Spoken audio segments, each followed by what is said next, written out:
Good morning. Welcome, welcome, welcome, welcome, welcome, welcome.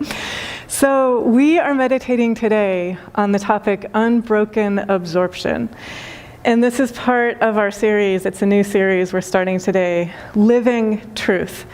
And so a couple of immediate observations. We've been already meditating on this, but the invitation for all of us is to live the truth that we already are, to live the truth of our oneness. And the truth of our oneness, we began meditating by connecting with that love song from the divine to each of us. Before I formed you in the womb, I knew you. And so what that allows us to do is to feel directly that before we even begin to be here in this form, we are the energy of that oneness, the energy of love itself that springs forth and then takes this shape and then is known by this name. And so there's never separateness, there's never apartness, there's never anything wrong with us or with anyone else. We are non-different and non-separate from the totality of love. And so this is not love, like if you imagine all the love that it's possible for a human to know, that's like a tiny tip of this little tiny baby fingernail on the tip of this finger.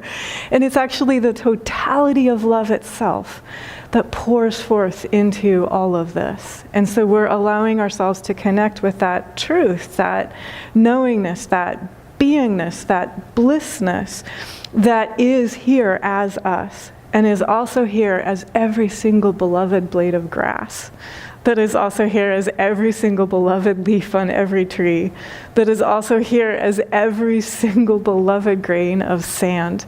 And the energy of the whole mountain is in every single grain of sand. And so when we remember that, we allow ourselves to feel how supported we are always. And so the different scriptures and the different teachers, the different expressions of truth are all reminding us of this always. So one student asked Ramakrishna, what happens if I fall? What happens if I make a mistake? What happens if I do something that's not what I aspire to do? And Ramakrishna said, the Divine Mother will catch you on her lap. And so to allow ourselves to feel caught and held and supported on the Divine Mother's lap, no matter where it is that we've been, no matter what we have done, we are not our worst mistake. And interestingly enough, we're also not our good actions either. All of this is only this one streaming forth into the realm of time and space, giving us the opportunity to create. We get to meet the results of everything that we create. And so you know how fun that is, how delightful, but also how if we create something not very fun, we get to meet that too. And so all of it is this free expression, free creation. We're always co-creating with the divine. And when we remember the truth, so I've already shared with you one expression of that from Jeremiah. Before I formed you in the womb, I knew you.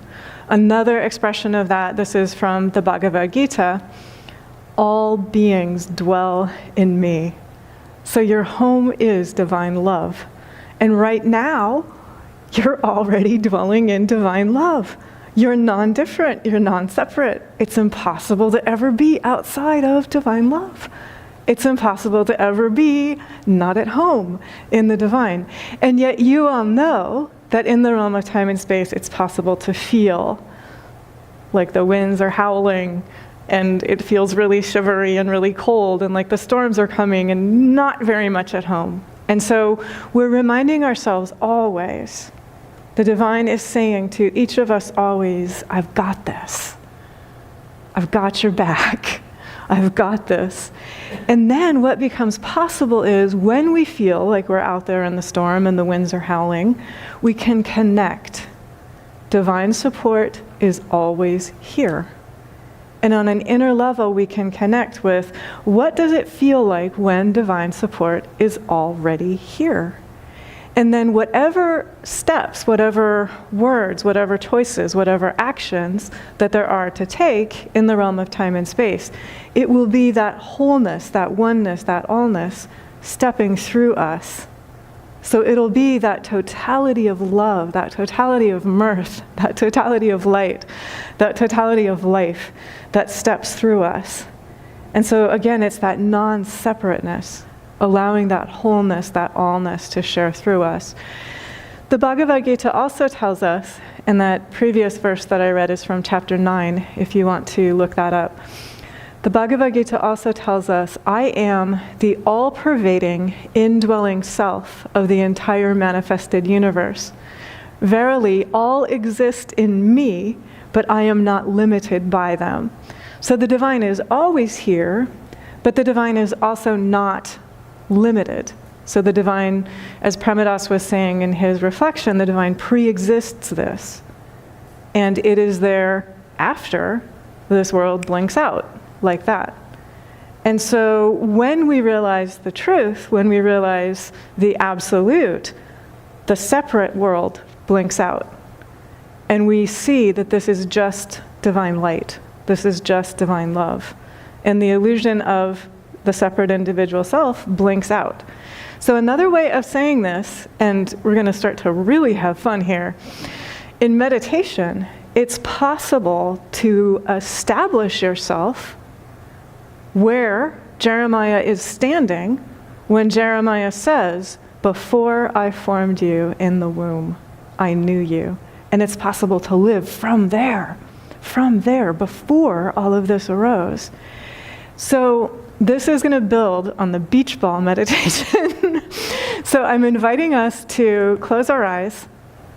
And quickly, we've already established our connectedness with this meditation. So just reconnect with the meditation. So at the base of the spine, there is an energy bowl.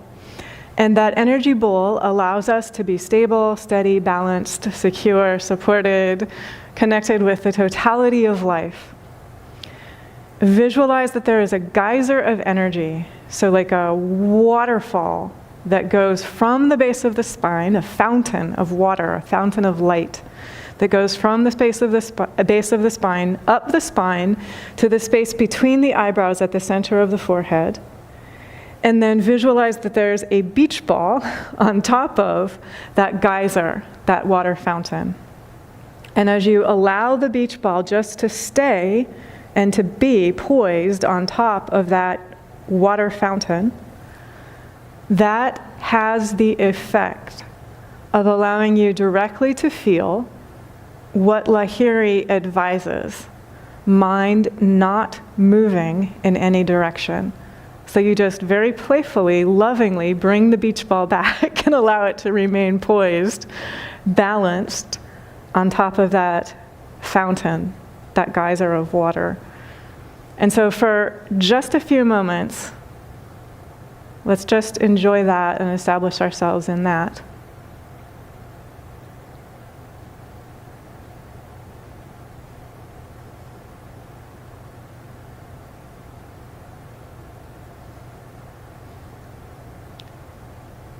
Now, see if you can invite yourself to become aware that not only is there the waterfall, the geyser of light, the geyser of water, the fountain of water,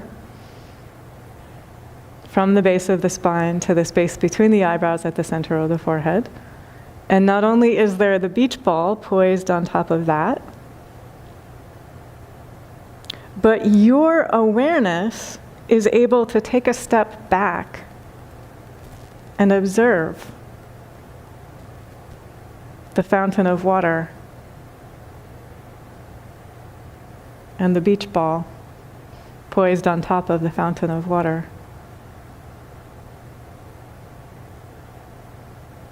Just notice that awareness that is able to take a step back and observe the fountain of water and the beach ball poised on top of the water. So that awareness that is aware of the fountain of water and the beach ball poised on top is the awareness that speaks. Before I formed you in the womb, I knew you. And that awareness is the totality of love. That awareness is the awareness of all of these expressions of life. Every single one of us.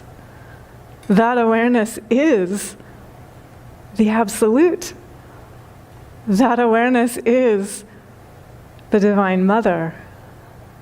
That awareness is lifeness, the energy of pure light, the energy of joy, the energy of mirth, the energy that emits light. So not light glancing off a surface, but the energy that is light, that shines, that radiates, that is self-effulgent, that brings the whole universe into expression. And this awareness, it's with us always. So this awareness is the one that says to each of us, I am with you always. All that I have is yours. This is the awareness that when we take a step toward it, it rushes to greet us, throws its arms around us, kisses us on the cheek, and says, welcome home. Welcome to the festivity. Welcome to the celebration. Welcome to the spiritual reality of connectedness, of belonging, of acceptance, of being known.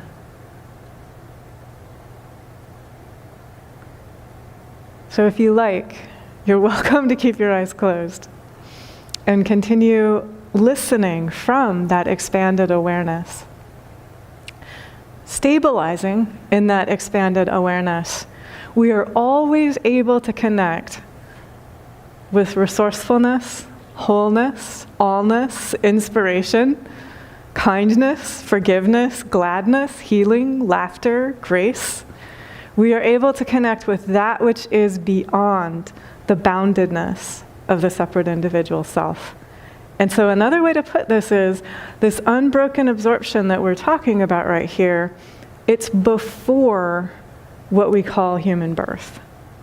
And it is also after what we call human death. And so we've been talking about the before part, but I'm going to give you a couple of true stories about the after part as well. So the first story, and we'll see how I do telling this story without crying, but if I cry, they're tears of love and respect. The first story is a contemporary story, and it's a story about a dad who is driving. His wife is in the car. They have a young family, so they have a little boy who's like 3 or 4 years old, and they have a little boy who's still sleeping in a crib. And they're driving along, and they have a collision. The guy who is driving after the collision leaves his body, and he becomes aware that his wife and his older boy have died. He becomes aware that their spirits, their life energy, their lifeness that continues beyond the body is being greeted by the light. They are being welcomed by the light. And that they are going into the light. They are being absorbed by the light. And he's on the threshold, so he's able to perceive that, but he's also able to perceive that his other little boy is still alive, and his other little boy needs him. And so he makes the choice to come back into his human body, to be there for his other little boy. The next 2 or 3 months are extremely rocky. From a human perspective, he's in a lot of physical pain, and he feels tormented about the loss of his child, because he feels like his child was taken from him. And he also has a lot of practical, logistical things like a lot of physical therapy to endure as well.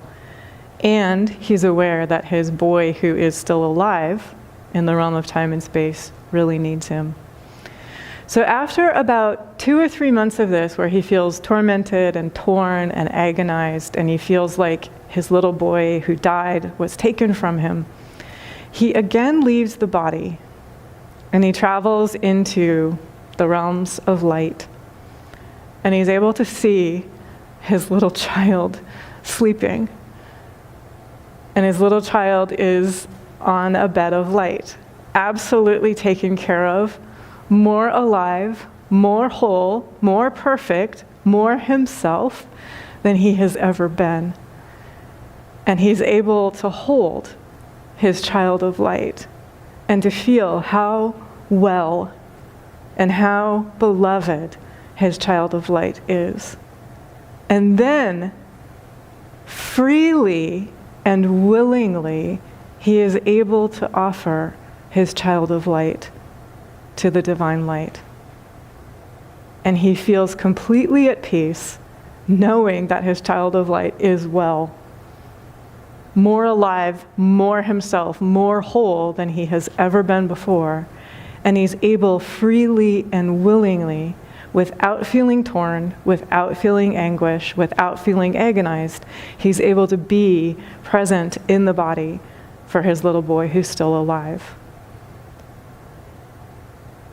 And so for all of us, one of the teachings that this true story is making evident is everything belongs to the divine, always.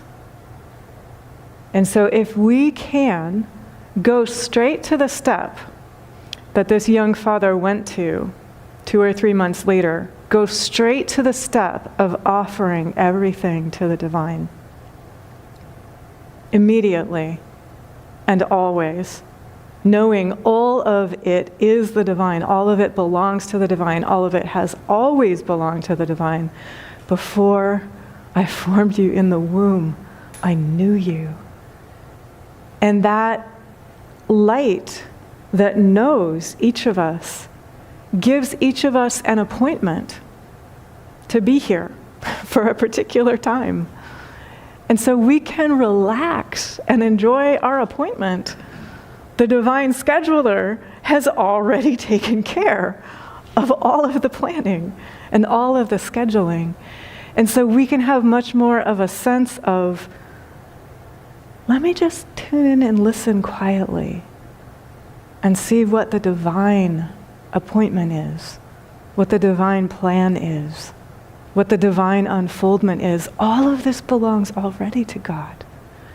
As soon as we go direct to that, all of this belongs already to the divine. We are able to live in freedom and in joy and in peace.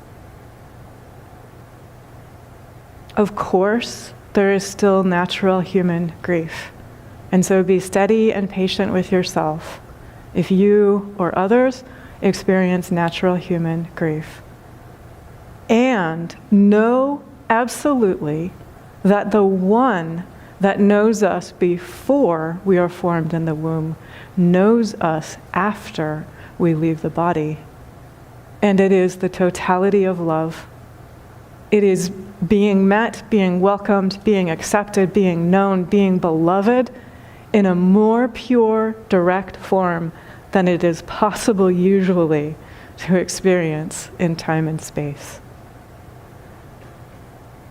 And so just allow yourself to feel that belovedness itself knows you, has scheduled everything perfectly, has already got this figured out.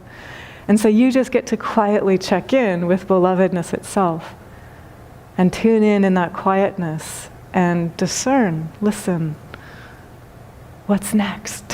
What's my next step?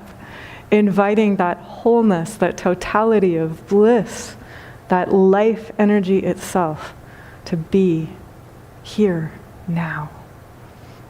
The other story, and this is in yogic terms, a version of exactly the story that I just shared, but it's so precious. This is from Ramana. So Ramana was an amazing 20th century teacher of Vedanta in India.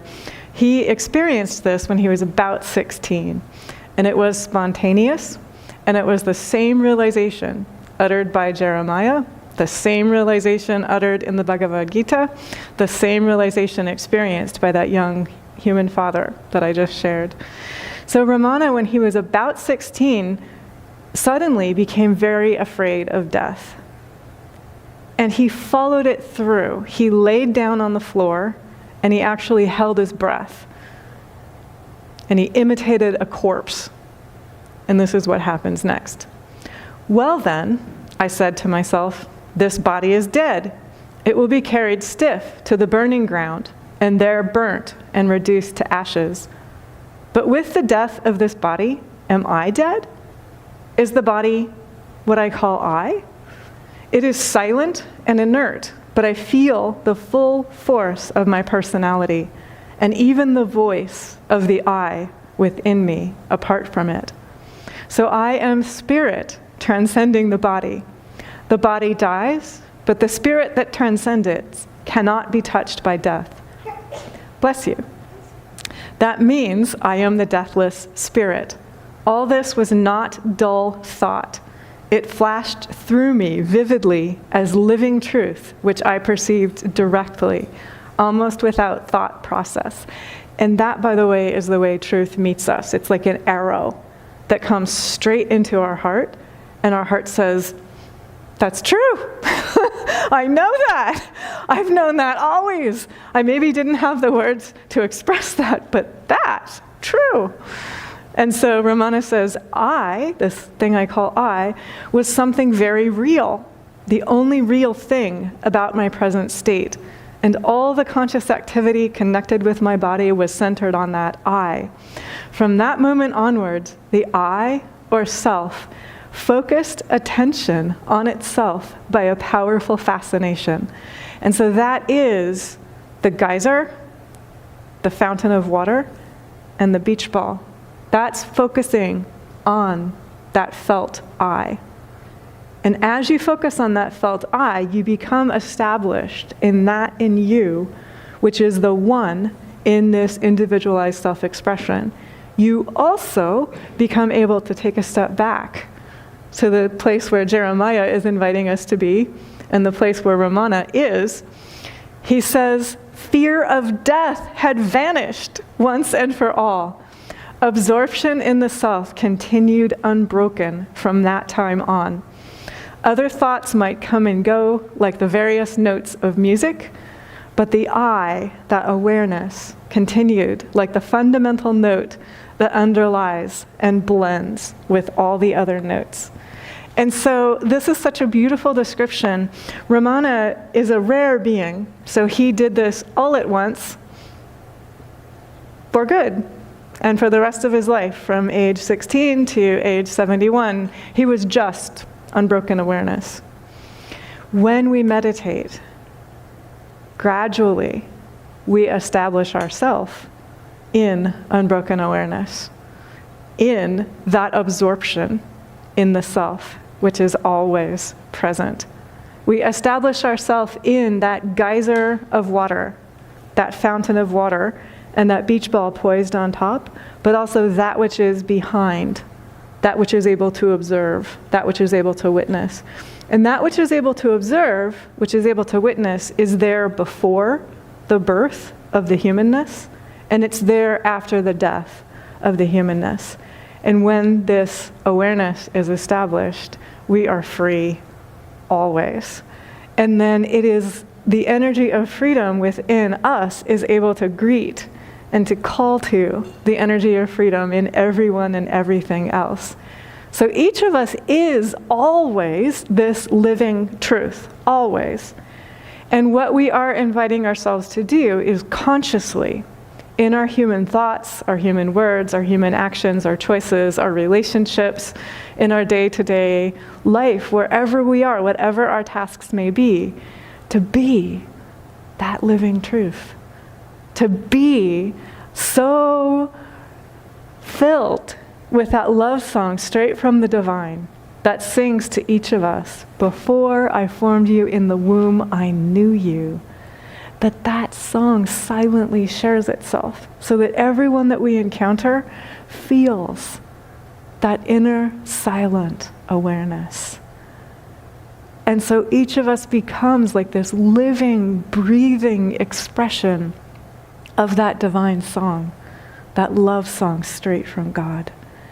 And so we'll keep meditating on this, but if you want to establish this in your daily life, come back to that meditation, the geyser of water, the fountain of water, and the beach ball poised on top of it.